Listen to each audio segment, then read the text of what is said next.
challenge to begin with. So why do we want to use a different geophysical technique when we have this fantastic Earth resistance survey, the MANSEC, that we've already done? Ground penetrating radar has one advantage: it sends a pulse of radar frequency energy into the ground, and from the time it takes those reflections to come back, it gives you an extra piece of information. It tells you not only where things are, but it can give you an estimate of how deep they are. And I can give you an example from another Abbey site, the Monstrin site down in East Sussex, the one we prepared earlier. And in this case, we had the advantage, Rachel was talking about the disadvantage of a medieval building and not thinking about modern,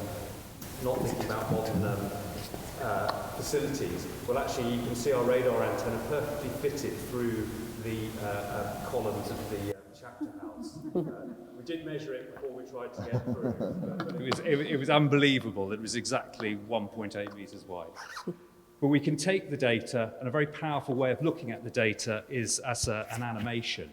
And so if you look at the bottom here, you can see the approximate depth that the radar is seeing to. And in this case, we had a missing infirmary range of buildings at East Bay, and we believed them to be there, and it would fit in with all the maps, the sort of ideas that he'd be telling us about earlier. And the radar was very clearly, we're getting down quite deep there. Come back up again, you can see the walls just emerging from that animation of the data. And when it gets close to the surface, if you've got very good eyesight from the back, you might not be able to see it. You can see very close to the surface down here, a sort of dendritic pattern in the near surface. Those are individual mole runs. We can actually image individual mole runs. And one of the main reasons we can do that, there you are, you've just seen them just there. There's the moles. And one of the reasons we can do that compared to Earth resistance, which is a slightly slower technique often to conduct in the field, is that we're able to use a much higher sample density, sample resolution. I suspect this is the data, the Earth resistance survey. I suspect this was probably done at 1 by 1 meter interval. And so we were taking measurements every 75 centimeters in both directions. So that creates a very detailed data set, also a very large data set in terms of the computer processing we need to do later to look at it. And both Earth resistance and radar, they're very complementary techniques. They both respond to the same types of buried feature. And luckily, despite the fact these two surveys were conducted a decade apart, we both chose to plot our wall type features in colors towards white, light colors, and our ditch type features in colors towards darker tones. This is the actual equipment. Some of you might have seen us and wondered what we were doing last May. This was the equipment we used. We use a vehicle-towed radar system. It's got 20 channels, different individual radar channels within it. And we had the same problem. There's Andy standing behind the theodolite. We had exactly the same problem that Sarah mentioned, that due to all the lovely tree cover, we weren't able to use a GPS for measuring where we are, so we used tracking theodolite. And this never ceases to amaze me, because the theodolite, Andy's just setting it up on a little reflector prism. It then just follows you round robotically, and it knows exactly where you are until you go behind a tree. And the only problem I think we had was we managed to set up our theodolite where the local school likes to play their rounders and have the picture for the rounders. So we had a teacher who asked us to move it. We were very happy to do that, of course, but we managed to pick the exact wrong spot. So as well as the earlier Earth resistance survey, we also, of course, had lots of other sources of information, including the historic mapping.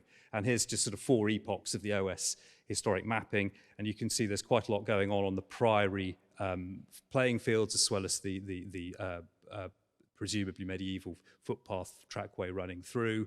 Less so, actually, in the priory gardens themselves. I think Sarah mentioned, where is it? One of these has one of the little buildings. Yeah, there we are. I think that was the area that Sarah mentioned, that she did rather better than us in that part of the site, and that's showing up there. And, that's the one I was after. Look at that. Yeah, this is what. So here we are. You can spend hours actually just flicking between the radar results, and as I say, the color scheme's exactly the same. We can pick it up. And you can see that although they're highly complementary, these two techniques, there's some anomalies in both the data sets which are much more clearly shown. So, I mean, it's a rather dull one, but it's the service main here, which shows up very clearly in the radar, and perhaps less clearly in the Earth resistance. This can be the individual response of that feature to the different technique, and although both of them, to a certain extent, more so for the resistance, rely on the water content of the soil at the time you do the survey. And that can obviously vary very much depending on the particular climatic conditions of that particular year you've done the survey and the time of year you're doing the survey. So this is just one depth slice, one look under the ground that the radar gives us. We can actually build up a whole series of different images, and Sarah mentioned the online report. I've also brought a few hard copies, which are at the merch table on the back. Please do take them, they're free. If you would like a hard copy, just let me know, email me or call me before the end. I can send you one out. I'm afraid I came partly on my bike today, so I couldn't bring more than about a dozen copies, but please pick one up if you want them. And we can present the data statically from the radar as a series of slices. These are about 10 centimeters thick, looking down deeper into the ground. And we got to a depth here of approximately 2 meters. But to give you an idea of the sort of resolution, in the very near surface data, I've just ringed a couple of the anomalies here. These are around standing trees, and these little lines you can see coming off, those are the actual individual tree roots that we're able to image with the radar. And actually, ground penetrating radar is used to measure the health of tree roots, particularly in sort of very mature trees, and to check that they're actually going to survive. Again, and I noticed this showed up in one of Sarah's aerial photographs as well. This is an 1880 town plan just by the health centre, the modern health centre just up here. And you can see there's this pattern of paths which no longer exist there. This is all just lawned over. And if we just take some of the near surface radar data and pop that in, you can see there's quite a nice correlation here between the two. So geophysics does work here, which is always a good thing to say. And I'll come back to this a little bit later on, but it's the Subterranean Passage that I'm sure you might know about. This I realised this slide shows it quite nicely, passing through the area of allotments. That area had been used previously for allotments there. Now it's just got a nice planting bed in the middle, but we'll come back to that a little later on. Okay, so what else have we got? Oh, so Sarah mentioned about the school playing field, and we were quite interested. We were very lucky that the school gave us access to the playing field after hours after the children had gone home, and we were able to sneak out and pretty much cover the whole area in the time we had. That was very kind of them. And there was very conveniently a gate, so we could go through from the Priory Garden to the other side. It was fantastic.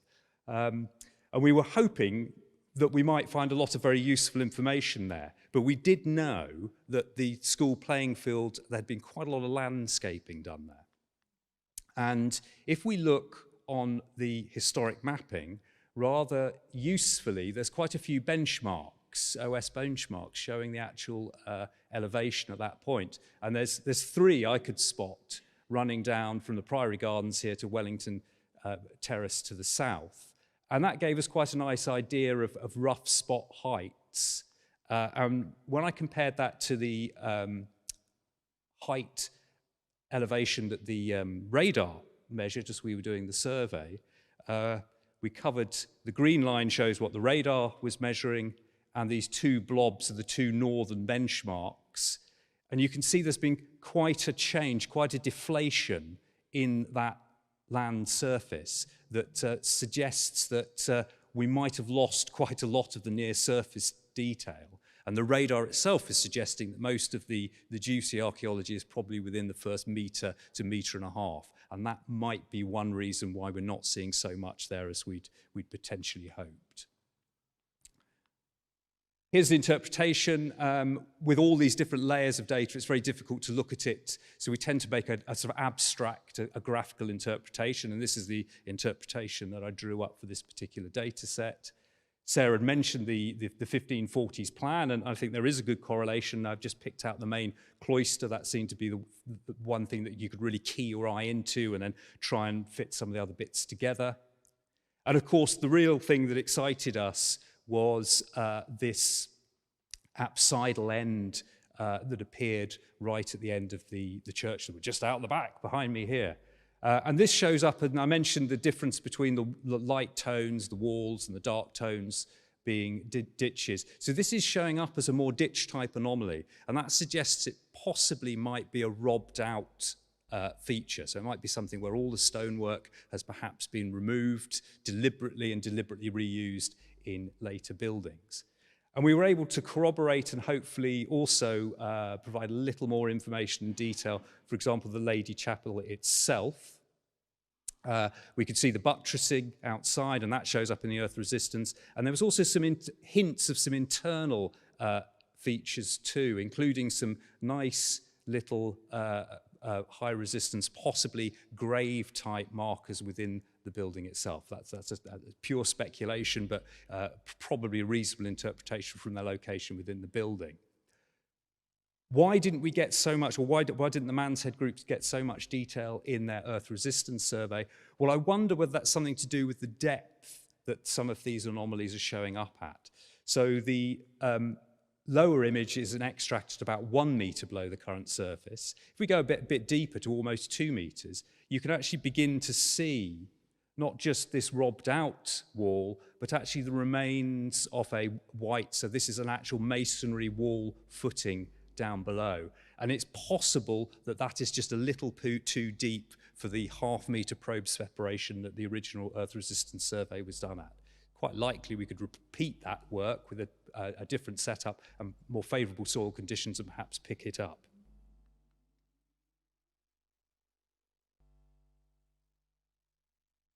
Right, now this is I think probably what people got most excited about, and this is the Subterranean Passageway, which is marked on the historic mapping running from Priory House straight down to the church. Now we know, and Sarah had pointed this out, that there's a little bit of a mismatch between the actual location of the mapping, the historic mapping, and the modern OS mapping. So we have to take that into account a little bit. But we certainly have certainly picked up some linear anomalies over the croquet lawn, just beyond the house itself. And as I mentioned earlier on, it shows up actually very clearly crossing the area that originally that Sarah had showed had the allotments within it. And if we zoom in, this is a slightly different view of the radar data. So this is, rather than showing a horizontal slice, it's showing a vertical slice. If you think about the cake you were enjoying with the tea, if you think about a sort of Victoria sponge, we've been looking at the layers as if we're looking down at the top. So we're looking at the sugar sprinkled on the top, going deeper into the sponge, getting into the jam, getting into the cream, sponge again. Yes, another Victoria sponge lover, thank you. This is like taking a slice out and looking at the slice from the side. So we're seeing the different layers in stratigraphy. So we're seeing the surface here, the sugar on the top, and then we're getting into the jam. And this is the jam in this case. This is one of these linear anomalies. That, to me, as a boring geophysicist, I'm afraid, looks a lot more like a conduit or a pipe rather than a buried feature that would be big enough to count as a passageway.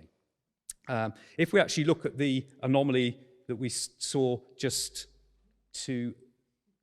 further to the north, heading towards the church, that looks a little bit, that's certainly much larger. It's a larger anomaly. Again, it doesn't really scream passageway to me. It could even be something, a sort of stone-filled drain, or even something like a pathway we could be seeing there. And then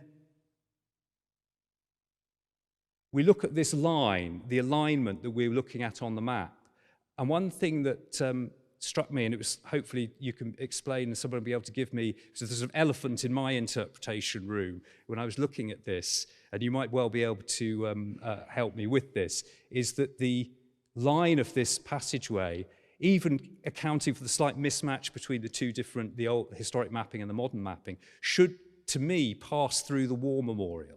So I just wondered whether anybody knew whether it had been discovered when the war memorial foundations were put in, because from the radar, it certainly suggests if this linear anomaly continues, it's very close enough to the surface to have been impinged upon by the construction of the war memorial. And if it does indeed follow the route suggested by the historic mapping, that should be hopefully the key to it.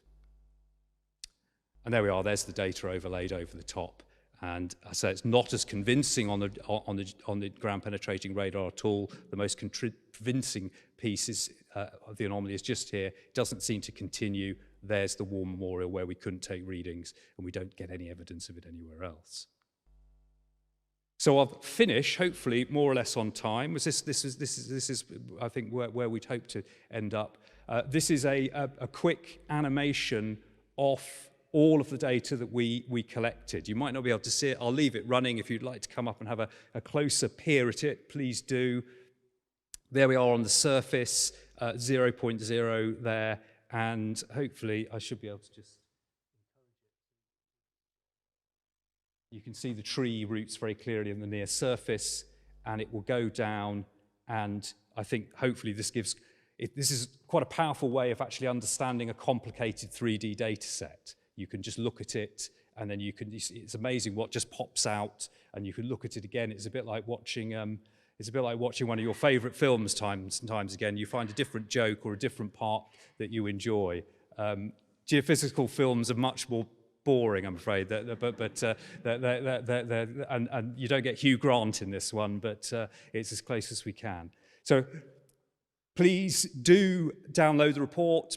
Ask us any questions you'd like, and thank you very much for inviting us here, and thank you for making us so welcome both a year ago and for this afternoon, and to all the other speakers, because I thoroughly enjoyed everything, all the other talks we had today, so thank you very much indeed.